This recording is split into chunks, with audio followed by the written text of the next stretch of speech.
السلام عليكم ورحمة الله وبركاته. يا مساء الخير والجمال عليكم يا شباب. سجل الساعة 3 بالليل يعني. مش عارف اصلا حد هيتفرج على الفيديو دلوقتي ولا لا، بس مش مشكلة يعني. هو يعني كده كده معانا امتحان بعد بكرة، فانا يمكن ما الاقيش وقت اصلا اسجل حاجة غير ده. عشان محدش يعتمد 100% على البارة ويقول خلاص اسلام لا، ما الامتحان بعد بكرة تمام. فانا مفيش وقت اعمل حاجة. انا قلت ايه، حاجة كده سريع كده اشتغلت عليها كده بتاع ساعتين. يعني اهو بحاول اخفف عليكم شوية يعني تمام، لكن انتوا كملوا مذاكرة عادي جدا. عملت حاجة تاني كان بها، ما عملتش، فظبطوا البارة ما تسيبوهاش. ماشي، حرام درجتين ثلاثة يضيعوا بسهولة كده، لا. ماشي. أولى بيها يعني انتوا والله تمام. المهم، ندخل على القصة على طول. الفيديو ده احنا عندنا البارة عبارة عن درسين. الدرس الأول بيتكلم عن السيكشوالي ترانسميتد بارازايت تقريبا، أو مش فاكر اسم العنوان بالظبط. الدرس الثاني بيتكلم عن الكونجينيتال كونجينيتال بارازايت، تمام. اللي هم التوكسوبلازما، توكسوبلازما جوندي، اسمها جوندي تمام. والملاريا والتريبانوسوما كروزي وتقريبا مش فاكر ايه التالتة بصراحة.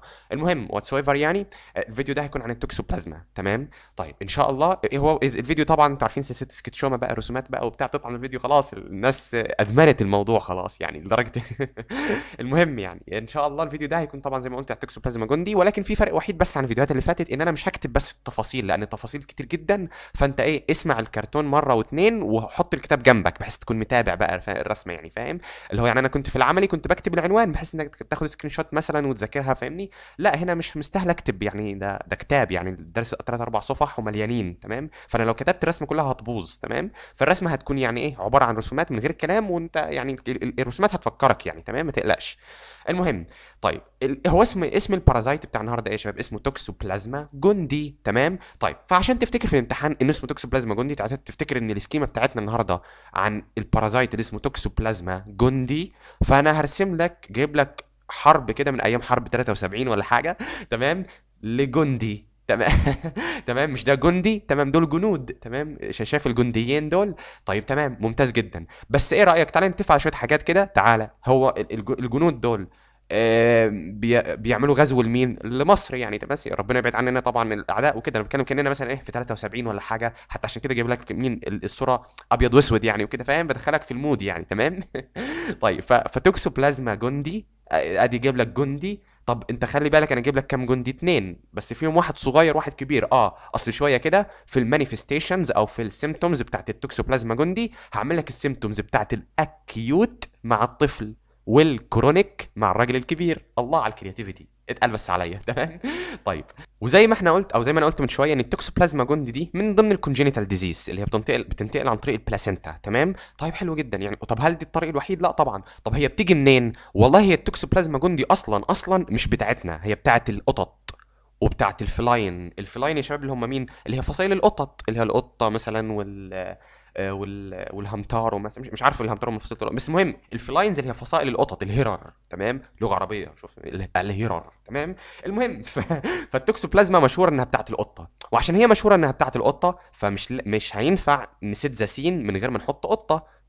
وبالتالي يا شباب شايف اللي هو الجنديين دول مش عايزين يموتوا مين؟ هما الاتنين عاوزين يموتوا القطه الغلبانه دي يا حرام. هو شايف الطفل ده وده عايزين يموتوا القطه دي ليه؟ اصل خايفين منها.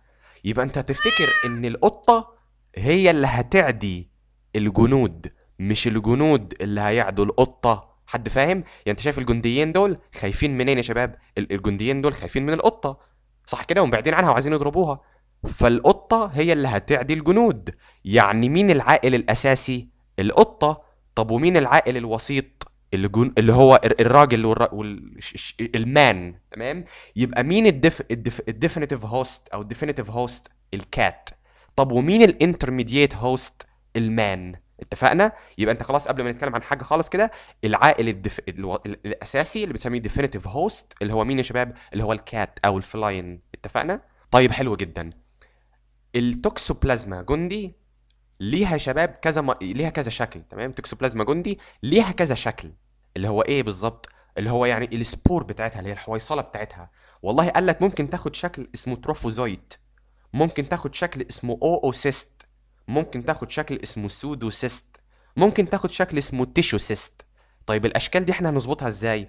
ما والله بص خلي بالك، انا هظبط معاك الاشكال اللي هي بيتم الانتقال بتاع العدوى بتاعها. يعني ايه؟ انت عندك في 3 اشكال مهمين في اللايف سايكل، لكن في شكل اللي هو اسمه تروفوزويت يا شباب. ده مش هعمله مباشرة، ولكن هفهمك هو ايه فكرته، بس اتقل عليا يعني. تمام؟ طيب ركز كده معايا، احنا دلوقتي عندنا كام شكل للحويصلة بتاعت، او يعني للسبور او للبويضة بتاعت التوكسوبلازما جندي. 4 اسمهم تروفوزويت، اوسيست، سودو اوسيست، تيشوسيست. تمام؟ طيب ايه رأيك لو مثلنا البويضات بكورة او بكور؟ يعني انت مش عارفين القطط بتحب تلعب بالكور وكده؟ تمام؟ ايه رأيك؟ اوكي مش مشكلة، بس احنا عندنا كذا واحدة، هنفرق بينهم ازاي؟ لا سيب دي عليا. ازاي؟ لو قلت لك ان انا عندي اوسيست وسودو اوسيست وتيشوسيست. تيشو سيست يا شباب اللي هي بتاعت مين؟ تيشو سيست يعني بتكون في التيشوز. طب ايه رايك لو مثلنا التيشو سيست باللي هي الكوره التيشو؟ عارفين الكوره التيشو؟ يعني ايه كوره التيشو؟ كان في كوره خلق اللي هو كان زمان الناس اللي بتلعب كوره يعني كنت بشوف احمد اخويا، انا ما بلعبش كوره بصراحه، عمري لعبتها يعني، بس كان احمد اخويا كان بيعمل ايه؟ كوره كده وكان يحشيها من جوه، مش عارف حاجات كده من جوه. تمام؟ فتعالى نعتبر الكوره اللي هي البلدي بتاعتنا دي اللي هي بيلعب فيها الناس بيلعب في الشوارع عادي جدا التيشو سيست.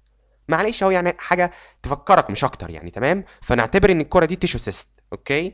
طيب انا عندي تيشو سيست، فاضل مين؟ فاضل حاجه اسمها او سيست. حلو جدا. ايه رايك لو الاو سيست جبناها الكره دي؟ طب الكره دي مالها يا اسلام؟ ايه اللي يفكرني بكلمه او سيست؟ بص كده، او شايف الكره من جوه عليها ايه؟ حد شايف الاو اللي من جوه يا شباب؟ او سيست، ادي او اهو ودي او، يبقى الكره دي اللي هي اسمها ايه؟ او سيست. يبقى عندي كره اسمها تيشو سيست وعندي كره اسمها او سيست. حد فهم؟ طيب انا عندي بعد كده مين؟ سودو سيست. طب حلو جدا. الجنود دول يا شباب اللي هم بغض النظر هم مين، مش عايز يعني اكون مش عايز اتكلم في السياسه لان ما بفهمش فيها اصلا. الجنود دول يعني تعال نفترض مثلا ان هم امريكان مثلا يعني، جايبين معاهم كوره من امريكا يعني، او مثلا يعني. تمام؟ اللي هو مش عايز اخليها يعني معقده شويه، لكن الدنيا سهله جدا. انت طالما فهمت اسماء الكور الدنيا هتبقى سهله جدا. ايه الكره اللي جايبينها معاهم؟ عارفين اللي هو ايه اشهر نوع كوره في امريكا؟ مش الساكر، لا اللي هو مش الفوتبول يعني، مش كره القدم. عارفين ايه اشهر نوع كوره؟ اللي هو الرجبي.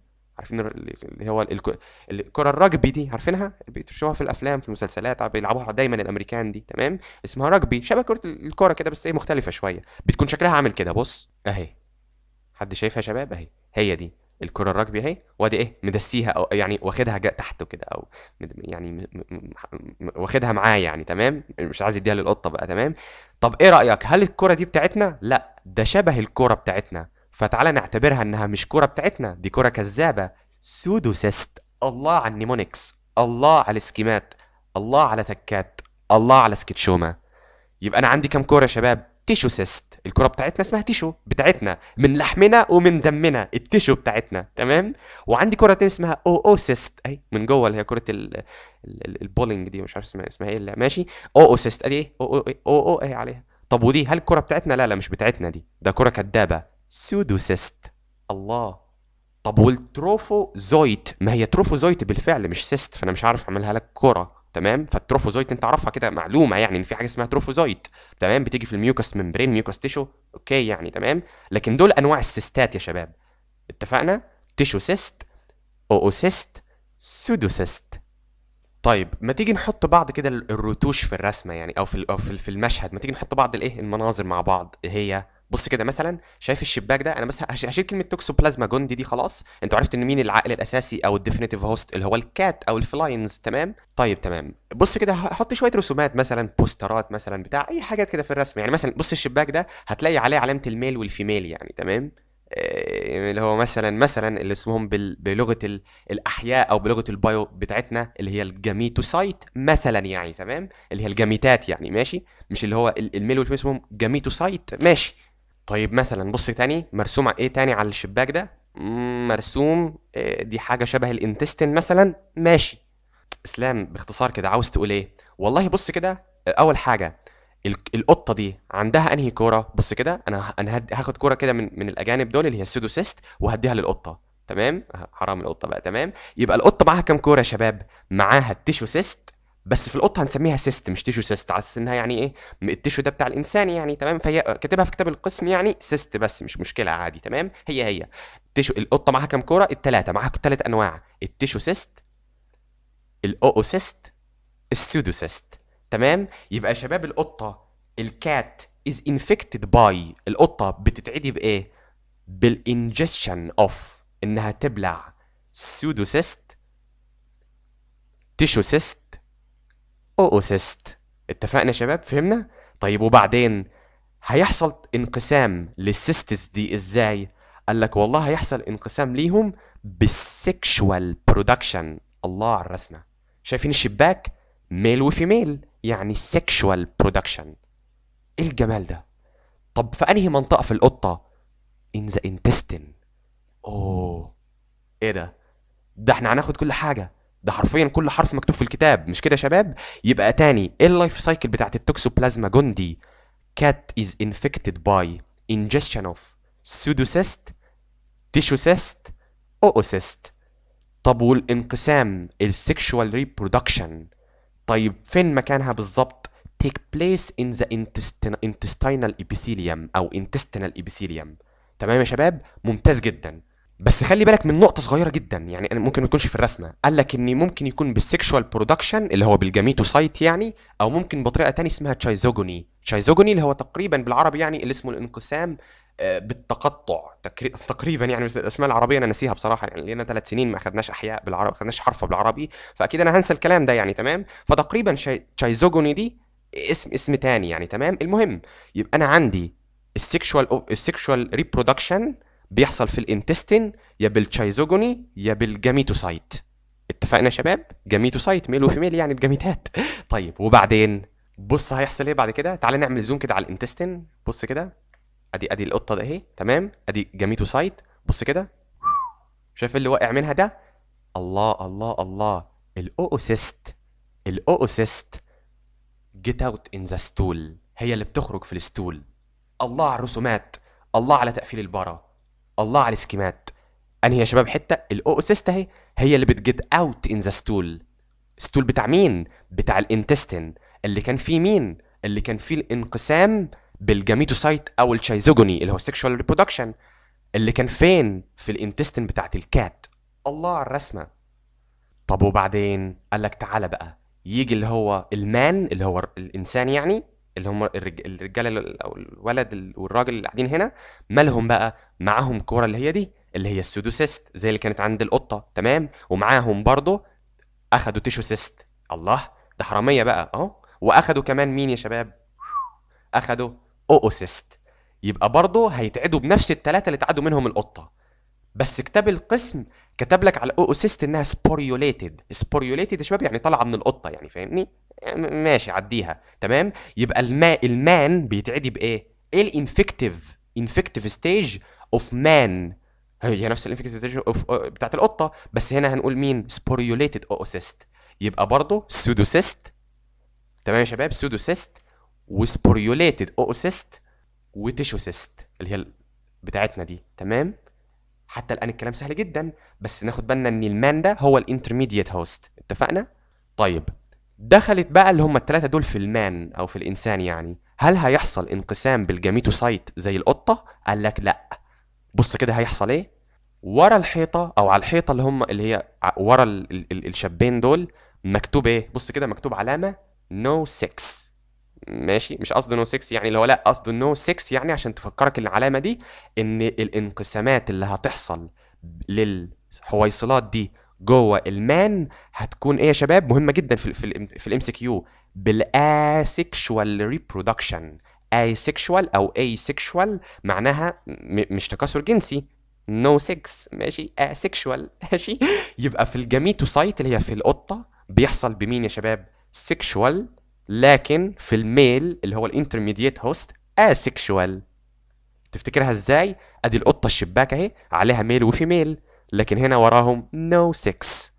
طيب ولما يحصل asexual ريبرودكشن للحاجات دول هيتكون مين؟ قال لك برضه هيتكون سودوسيست وهيتكون تيشوسيست، لكن خلي بالك مش هيتكون اللي هي الاوسيست. الاوسيست دي يا شباب مميزه للقطه بس، محدش يقدر يكون الاوسيست غير القطه. لكن لما تدخل اللي هي التيشوسيست والسودوسيست هيتكون يعني ويحصل لهم انقسام بالاسexual asexual، هيتكون مين؟ سودوسيست وتيشوسيست. يعني خلي بالك ان ال او دي اللي هي الاوسيست مرتبطه بس بالتكاثر السكشوال، لكن عشان في المان مفيش تكاثر سكشوال فمش هيتكون اوسيست.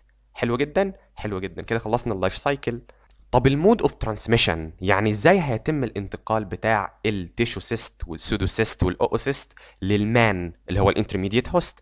طيب قبل ما اقول لك ازاي، طبعا هم دول جايبين اكل معاهم يعني، تمام. طب تعال نشوف ايه جايبينه معاهم. تعالى بص كده، جايبين ستيك، عارفين ستيك ماشي، اللي هو بيكون ني شويه ماشي، رو ستيك ماشي، او ميديوم مش مشكله يعني تمام. جايبين ستيك وكوبايه ميه، بس ده اللي جايبينه معاهم يعني تمام. طب انت تعرف ان هو ده المود اوف انفكشن، الانجكشن اوف انهم ياخدوا سبوريوليتد اوسيست اللي هي موجوده فين يا شباب؟ سبوريوليتد اوسيست ان كونتامينيتد فود اند ووتر.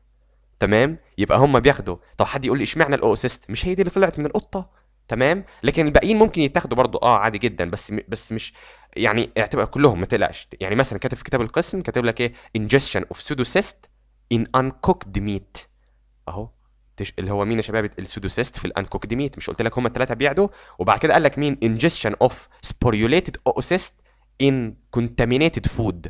طب ما الفود ده طب ما الميت فود، ما الميت ما اللحمه دي فود، مش مشكله يعني، ما تقلقش من الساتل انفورميشنز دي، تمام. المهم، فبيقول لك ingestion of sporulated oocyst in contaminated food and water، تمام. وبعد كده قال لك ingestion of pseudocyst، مش قلت كل دول بيعدوا الميل، تمام، عن طريق ايه؟ عن طريق الفود اللي هو الرو او الانكوكد او الاندر كوكد ميت، وعن طريق الووتر، تمام.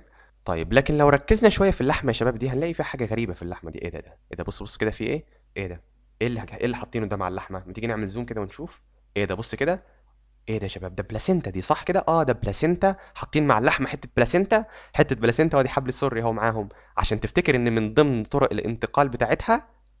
ممتاز، congenital، صح كده يا شباب؟ يبقى congenital transmission through placenta from mother to fetus، دي من ضمن طرق الانتقال بتاعتها. يبقى عن طريق ال contaminated water، contaminated food، contaminated undercooked meat، placenta. اتفقنا يا شباب؟ سهله جدا، صح كده؟ حلو، حلو قوي، حلو. بس نزود حاجه واحده كده كمان، زي كمان التروفوزايت اللي هي انا ما قلتهاش، اللي قلت دي مش كوره اصلا. التروفوزايت دي يا شباب بتيجي عن طريق الميوكس ممبرين بس، ماشي. ميوكس ممبرين بيكون فيه تروفوزايت، ده ملوش علاقه بالكور ابدا يعني. فمعلش يعني ايه، نقطه واحده سيبها لك ماشي، و1% سيبه لك و99% عليا يعني تمام ماشي. طيب حتى الان احنا اخذنا المود اوف ترانسميشن، اخذنا اللايف سايكل، اخذنا الديفينيتيف هوست والانترميديت هوست والسكشوال ريبرودكشن والاي ريبرودكشن، تمام. نيجي بعد كده للكلينيكال بيكتشر، تمام، او الباثوجينيسيس اللي هو ايه بقى الاعراض اللي هتظهر يعني، تمام. طيب قال لك الاعراض اللي هتظهر والله على حسب، هل انت بتتكلم عن اكيوت انفكشن ولا هل بتتكلم عن كرونيك انفكشن.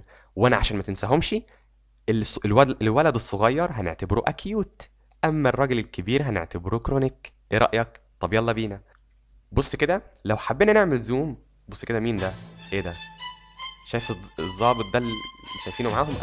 قال لك ده طلع ضابط مصري ماشي، يعني كان شغال مع اسرائيل بس عامل نفسه بيتجسس عليهم بقى وكده، فاهمين القصص بتاعت اللي هي حرب بقى وكده. المهم فبص الراجل ده ماله ده؟ قال لك تمام يا فندم، انا هظبط لك الولد ده، ما تقلقش. ماله الولد ده؟ بص كده قاعد فين الراجل ده؟ قاعد عند منطقة الرقبة. طب بص كده لونه اخضر شويه وكده، مش شبه الليمف نود شويه يعني، مش قوي بس شبه الليمف نود يعني، ماشي. وادي واحد تاني قاعد عند منطقه الانجوينال اريا، طبعا عارفين ايه هي الانجوينال اريا، تمام، اللي هي المنطقه دي اللي هي عند الانجوينال كانال دي، تمام، اللي هي فوق الصايب شويه وتحت الابدومين. المهم، فبيقول لك ان من ضمن اعراض الاكيوت انفكشن invasion of the lymphatic system، الليمف عمل انفيجن، الله اكبر، الليمف حبيبنا ماشي. بص بيقول لنا احنا تمام يا فندم، ما تقلقش انا هظبط لك الواد الصغير ده، فاهمني؟ ماشي. طلع كان بيتجسس عليهم، عمل invasion of the lymphatic system، عمل لك swelling، اسمع كده، of the lymphatic of the cervical والسب كلافيكولار. سيرفايكال عند منطقه الرقبه، سب كلافيكولار يعني برضو تحت منطقه الكلافيكل اللي هي عظمه الكول سبون دي يا شباب، اللي هي عظمه الكول، ماشي. المهم، فبيقول لك ايه، عمل لل سيرفايكال والسوبرا كلافيكولار ليمف نود بس كده؟ قال لك لا، عمل كمان انفيجن او سويلنج للانجوينال ليمف نود. الله على الرسومات، الله. حد يعني عمرك هتحفظ البارا زي كده؟ انا عارف الناس كلها مهمله البارا، لكن دي اول مره في حياتك هتحفظ بارا وهتحبها بالشكل ده. تمام. بس كده؟ لا، ده كمان حصل حاجه. الراجل ده اللي هو الجاسوس ولع في الكاميرا، او ولع في المسدس اللي ماسكه الولد الصغير ده. بص ايه اللي حصل. ايه ده؟ الدنيا كلها ولعت. حد شايف حاجه يا شباب؟ الدنيا كلها ولعت. حد شايف النار دي ايه ده؟ هو نار يفكرك بفيفر مثلا، يعني فيفر حمى وكده. ماشي. يبقى هيحصل معاها فيفر. وطبعا الفيفر هيكون معاه مين يا شباب؟ هيكون معاه بين، الم. ماشي. ومعاها ماسل برضو بين او ماسل ايك. لو حابب، لو نسيت كلمه ماسل بين برضو ممكن اعملها لك بحاجه بسيطه جدا. بص كده. شايف البتاع الحمراء دي؟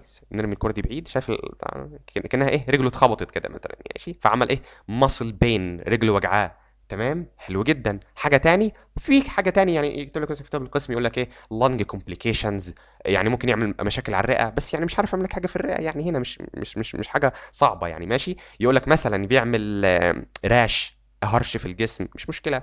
يقول لك بيعمل مثلا انيميا. ماشي، دي حاجات عامه تمام، لكن دي اهم الحاجات. يقول لك كمان، بيقول لك مس دايجنوزد از فلو، يعني يفتكر ان دي نزله برد، لانها الاعراض دي شبه نزله البرد، اللي هو الم في الجسم، جسمك مكسر مع شويه سخونه، مع تضخم في الليمف نود. دي اعراض البرد. تمام. طيب بس خلي بالك، هم كل دول حاجات تبع الولد الصغير ولا الراجل الكبير؟ الولد الصغير. يبقى دي اعراض الاكيوت انفكشن، الله، بتاعت التوكسوبلازموزيس. تاني نقولهم: lymphatic invasion، حصل lymph swelling of the cervical and supraclavicular lymph node and inguinal lymph node. تمام. وبعدين muscle pain، وبعدين inflammation او fever. تمام. وقلنا بتمس diagnosed as flu.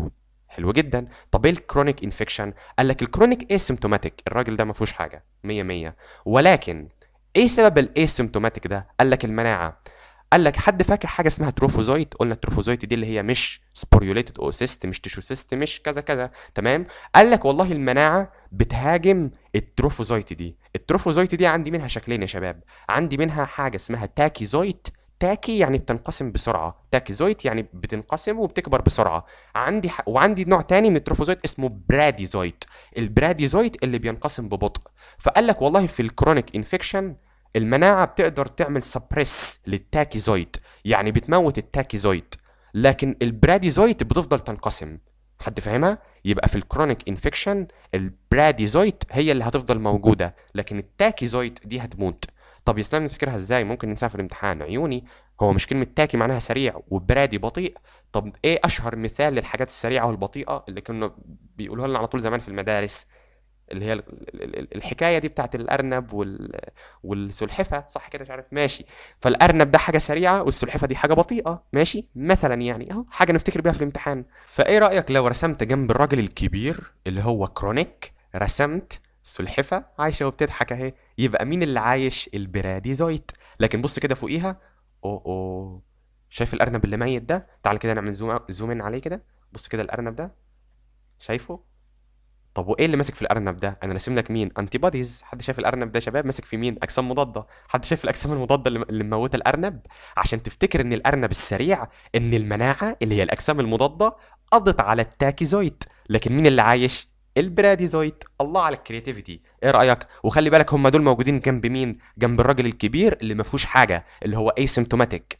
لكن عنده مين؟ عنده السلحفه اللي هو البرادي البطيئه، البراديزويت. لكن الارنب مات اللي هو التاكيزويت. ماشي. كرياتيفيتي جامده قوي والله. تمام. كده خلصنا الباثوجينيسيس. اتس اوكي. فاضل الكونجينيتال توكسوبلازموزيس، اللي هو الكونجينيتال يا شباب، يعني اللي هي يعني جت عن طريق البلاسينتا زي ما قلت. والله دي احفظها يعني سهله جدا. بيقول لك ايه؟ بيقول لك والله لو جت في بدايه الحمل في الايرلي بريجننسي هيعمل ابورشن او ستيل بيرث. اللي هو ابورشن يعني اجهاض، ستيل بيرث اللي هو الولد ينزل ميت. تمام. طب لو في الليت بريجننسي، يعني لو الام اصيبت او يعني نقلت العدوى للطفل في الليت بريجننسي، قال لك والله في الليت بريجننسي ده معناه ان الطفل اتكون صح كده، فمش هيموت. قال لك بس ممكن يحصل معاه انوماليز، تشوهات، ممكن يحصل برين انوماليز، اي انوماليز. تمام. بيعمل برين ان اي انوماليز. طب ايه هم دول؟ مش مكتوب هم في تفاصيل بس مش مكتوب في كتاب القسم. بس اهم حاجه تعرف ان الفيتال انوماليز دي تبع الليت بريجننسي. تمام. اما الايرلي بريجننسي يعني لو في بدايه الحمل هيعمل ابورشن اللي هو اجهاض او ستيل بيرث. تمام. لكن طب لو before pregnancy، يعني لو مفيش pregnancy خالص، قال لك بيعمل حاجه اسمها fetal protection. تمام. يبقى خلي بالك مين الايرلي ومين الليت ومين البيفور، تمام، عشان بيجي في الامتحانات ممكن يعني. تمام. كده خلصنا كل حاجه، ما فاضلش غير حاجه واحده بس. الدياجنوز ده عبيط مش بيسال فيه في الامتحان، اللي هو يقول لك توكسوبلازما تيست، يقول لك حاجه مش عارف اسمها سابين فيلدمان تيست، مش مشكله. اقراهم قرايه، مش هسال فيهم في البارة خصوصا يا شباب، يعني هسيب كل الحاجات دي واسال في الدايجنوزس اللي هو مش بيسال فيه اصلا في العملي، فتخيل اقراهم قرايه، يعني حاجه سهله مش هسال فيها وعد يعني. تمام. لكن اللي ممكن يسال فيه التريتمنت اللي هو العلاج. طيب ايه العلاج؟ احنا فاكرين ان الناس دي بتغزو مين؟ بتغزو مصر. فلو بصينا على الحيطه ممكن نلاقي مثلا بوسترات لمصر مثلا. فبص كده يا شباب، بوستر كده لمين؟ لمصر. شايف كده اللي هو ايه؟ الاهرامات، البيراميدز، ماشي. وبص كده، حد فاكر الكرتون زمان كنا بنتفرج عليه كده اسمه السنافر؟ تمام، حد فاكره؟ كرتون نتورك بقى والحاجات دي. ماشي. بص السنفور ده، سنفور ماشي. ماله سنفور ده؟ بيفرجنا على بيورينا الاهرامات بقى وبتاع. تمام. فاصحاب البيت ده اللي جم الاجانب او بتاع عملوا حرب عليه، اللي هم الجندي، معلقين صوره لسنفور ومعلقين صوره للاهرامات. طب سنفور يفكرك بان علاج التوكسوبلازما جوندي السلفوناميد، اللي هو السنفور. ماشي. افتكرها كده، انت كده في الامتحان مش تكتب ده MCQ، فافتكر ان السنفور اللي هو السلفون اميد. ماشي. طيب ماشي سهله. طب والبيراميد اللي هو الهرم، عشان الدواء التاني اسمه بيريميثامين. بيراميث. حلو ماشي. افتكر بقى في الامتحان مش صعب عادي. تدا، الدرس خلص.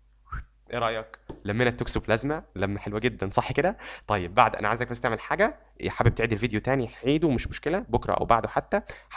بس بعد ما تخلص كده اقرا مكتوب في كتاب القسم، هتلاقي تقريبا كل حاجه قلناها، كل حاجه في الفيديو ان شاء الله قلتها. واللي مش مرسوم رسم ليه قلته، زي حوار التروفوزويت ده، ان هو بيكون موجود في الميوكس ممبرين، وقلت التروفوزويت ممكن يكون تاكي او برادي. التوكسوبلازما جندي في امان. ماشي. افتكر ان الجنود جندي، ان دي القطه ماشي في الانتستين بتطلع بس الاوسايت. تمام. بتنتقل عن طريق الميت، الووتر، البلاسينتا، والاكيوت انفلاميشن. ماشي. اكيوت فيفر، الاكيوت بيكون معاه فيفر وليمف. ماشي. سهله خلاص، سهله جدا. اقراهم كده بالقسم. تنساش ان السنفور اللي هو علاجه السلفوناميد، والهرم اللي هو بيراميد اللي هو بيريميثامين. ماشي. يلا لو عجبكم الفيديو يا شباب ما تنسوش تبعتوا لاصحابكم بالله عليكم. طبعا محدش هناك، انا عارف ان الدفعه معظمها بتسيب البارة او بتذاكرها بسرعه، فلو عجبك الفيديو ما تنساش تعمل لايك وكومنت تشجيعي بقى والكلام ده. السلام عليكم.